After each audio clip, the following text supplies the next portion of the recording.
मीठा मीठा बाबा कहते मीठे बच्चे, सत्य पंडा आया है। सत्य पंडा माना सच्चा सच्चा पंडा। पंडा किसे कहते हैं? गुरु को भाई जी। गुरु को। और पंडा किसे कहते हैं? रास्ता दिखाने वाला। रास्ता दिखाने वाला, गाइड को, मार्गदर्शक को। अंग्रेजी में इसे गाइड कहते हैं। जैसे कहीं हम कोई जाते हैं किसी शहर के अंदर, किसी नए इलाके के अंदर, तो वहां आपको गाइड मिलते हैं जो वहां के शहर के बारे में आपको अच्छी तरह जानकारी देते हैं।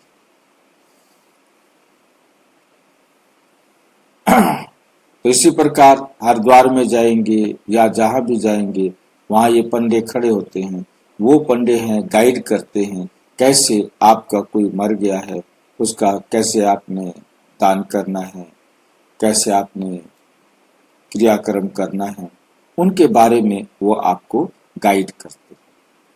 फिर जो फैमिली पंडा बन जाता है वो फिर फैमिली वाले मेंबर उसी के पास जाते हैं और वो उनको गाइड करते हैं। तुम्हें सच्ची सच्ची यात्रा सिखलाने, तुम्हारी यात्रा में मुख्य है पवित्रता। बाप आए हैं, पंडा आया है तुम्हें सच्ची सच्ची यात्रा सिखलाने के लिए। तुम्हारी यात्रा में मुख्य है पवित्रता। हमारी यात्रा के अंदर मुख्य क्या है? पवित्रता। याद करो और पवित्र बनो। याद करो और पवित्र बनो। तुम्हारी याद की यात्रा में मुख्य है पवित्रता, क्योंकि हमें पवित्र बन के घर जाना। बिना पवित्र बने कोई भी आत्मा अपने घर में जा नहीं सकती। कोई भी आत्मा अपने घर नहीं जा सकती। तो पवित्र तो बनना ही पड़ेगा। कार्मिक अकाउंट तो हर आत्मा के साथ हमें बराबर करना ही पड़ेगा। उसके लिए गाइड है शिवा। उसका लिए सच्चा सच्चा पंडा जो सच धाम का रास्ता दिखाता है, जो सच अवस्था तक पहुंचने का रास्ता दिखाता है, जो इस सृष्टि नाटक के सत्य को बताता है। सच के सिवाय वो कुछ नहीं बताता।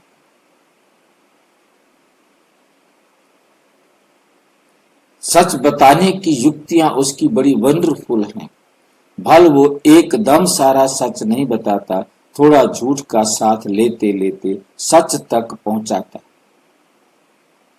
क्योंकि एकदम हम हजम नहीं कर सकेंगे, एकदम हम रिएक्ट कर देंगे, इसलिए धीरे धीरे धीरे धीरे सच तक पहुंचाना उसका मकसद है। और सच हर आत्मा को स्वीकार कराते,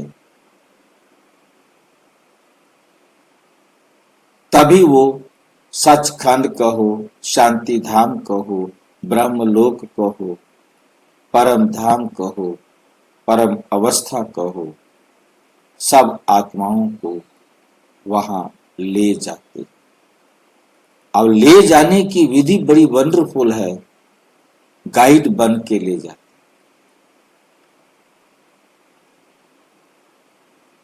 पकड़ कर नहीं ले जाते, जबरदस्ती नहीं ले जाते। गाइड आपको जबरदस्ती कोई चीज नहीं दिखा सकता। गाइड कहेगा ये चीजें यहां पर हैं, आप सारा को सारा दिखाओ, कम कहो कम दिखाऊं, जितना कहोगे मैं उतना दिखा दूं। अब आपकी मर्जी है आप कितना देखना चाहें।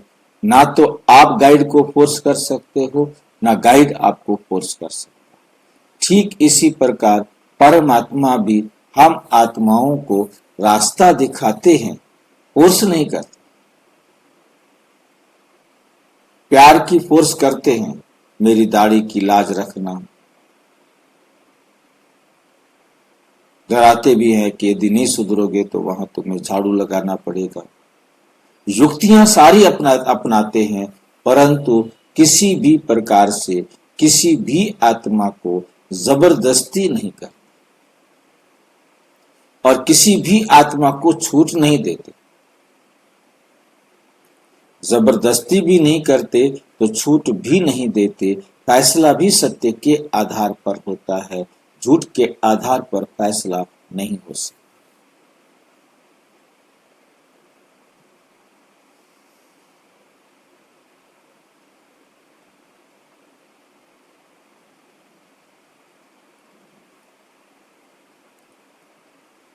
प्रश्न, तुम मैसेंजर व पैगंबर के बच्चों को किस एक बात के सिवाय और किसी भी बात में आर्ग्यू नहीं करनी चाहिए?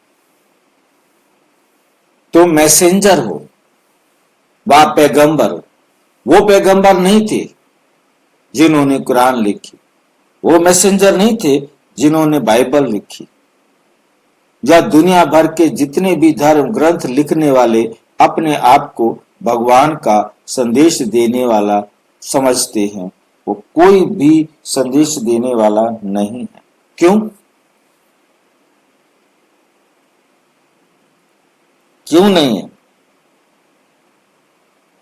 कौन बताएगा?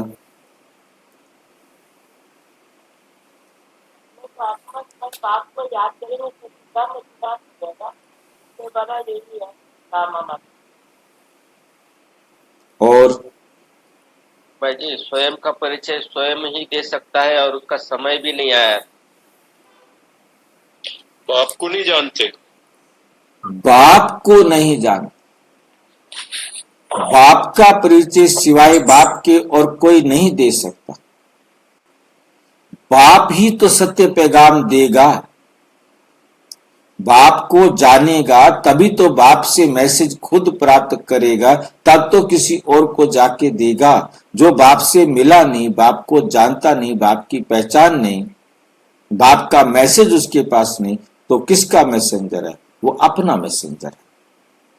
वो अपना संदेश देने आया है, अपना मैसेज देने आया है, जो उसकी बुद्धि है, जो उसकी समझ है। वो गॉड नहीं, वो गॉड का मैसेंजर भी नहीं है।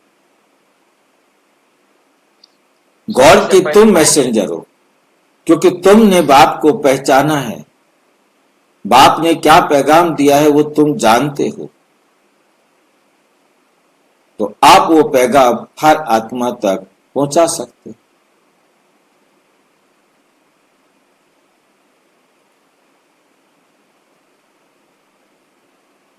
तुम मैसेंजर व पैगंबर के बच्चों को, सबसे बड़ा मैसेंजर और पैगंबर कौन है? शिव बाबा। किस एक बात के सिवाय और किसी भी बात में आर्ग्यू नहीं करनी।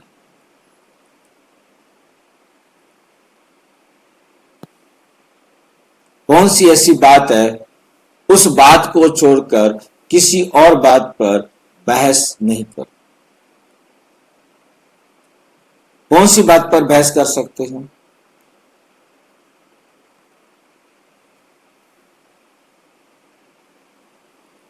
तो मैसेंजर के बच्चे, मैसेंजर के शास्त्रों पे डिबेट नहीं करते। किस बात पर करनी है? तो मैसेंजर के बच्चे सबको यही मैसेज दो कि अपने को आत्मा समझो और बाप को याद करो, तो इस योग अग्नि से तुम्हारे विकर्म विनाश होंगे। यही होना रखो, बाकी और बातों में जाने से कोई फायदा नहीं। तुम्हें सिर्फ सभी को बाप का परिचय देना, जिससे वे आस्तिक बने। जब रचता बाप को समझ लेंगे तो रचना का समझना सहज हो जाएगा। जब तक कोई बाप को नहीं पहचानता, बाप को स्वीकार नहीं करता, आगे बढ़ने की जरूरत नहीं।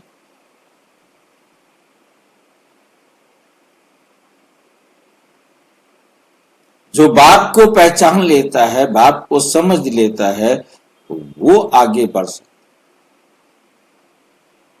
जिसने बाप को नहीं पहचाना, उसके जीवन में परिवर्तन नहीं आया।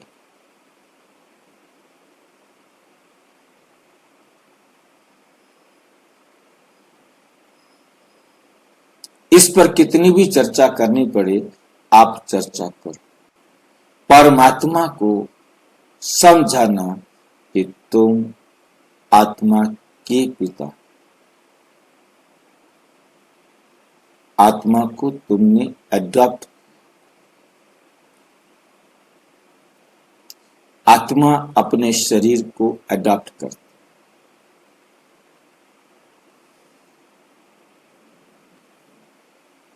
आत्मा का परिचय, परमात्मा का परिचय, ये दो परिचय पर आपने चर्चा करनी है। बाकी बातें तो बाद की बात।